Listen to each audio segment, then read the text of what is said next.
Hi friends, నోటికి పుల్ల పుల్లగా ఘాటుగా ఉండే మటన్ గోంగూర కర్రీని తయారు చేసుకొని స్టవ్ పైన ప్యాన్ పెట్టి ధనియాలు, జీలకర్ర, మిరియాలు, చెక్క, లవంగాలు వేసుకొని దోరగా వేయించి మిక్సీ జార్లోకి వేసుకొని మెత్తని పౌడర్ లాగా తీసుకోవాలి. ఇప్పుడు స్టవ్ పైన మటన్ని ఉడికించుకోవడం కోసం కుక్కర్ని ఉంచి ఆయిల్ వేసి ఆయిల్లోకి ఆనియన్స్ వేసి ఆనియన్ కొంచెం మగ్గిన తర్వాత అల్లం వెల్లుల్లి పేస్ట్, పచ్చిమిర్చీలు వేసుకొని పచ్చివాసన పోయిన తర్వాత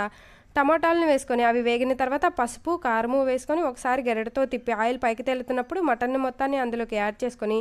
టేస్ట్కి సరిపడా సాల్ట్, 1 లీటర్ దాకా వాటర్ని యాడ్ చేసి కుక్కర్కి మూత పెట్టి 3 విజిల్స్ వచ్చేంత వరకు ఈ విధంగా అయితే ఉడికించుకోవాలి. ఇప్పుడు గోంగూరను అయితే నేను ఎర్ర గోంగూర తీసుకున్నానండి, అదైతే మనకి పుల్లగా ఉంటుంది. ఈ విధంగా స్టవ్ పైన ప్యాన్ పెట్టుకొని గోంగూరని కూడా మెత్తగా ఉడికించి తీసుకున్న తర్వాత అందులోకి ముందుగా ఉడికించుకున్న మటన్ని మొత్తాన్ని వాటర్తో సహా వేసుకొని ముందుగా గ్రైండ్ చేసి పెట్టుకున్న మసాలాలను మొత్తం వేసుకొని గరం మసాలా వేసుకొని ఇంకొంచెం సాల్ట్ని యాడ్ చేసుకొని గరిటెతో తిప్పి మూత పెట్టి 10 మినిట్స్ హై ఫ్లేమ్లో కుక్ చేసుకుంటే ఈ విధంగా గ్రేవీ దగ్గరగా వచ్చి గోంగూర మటన్ కర్రీ రెడీ అయిపోతుంది.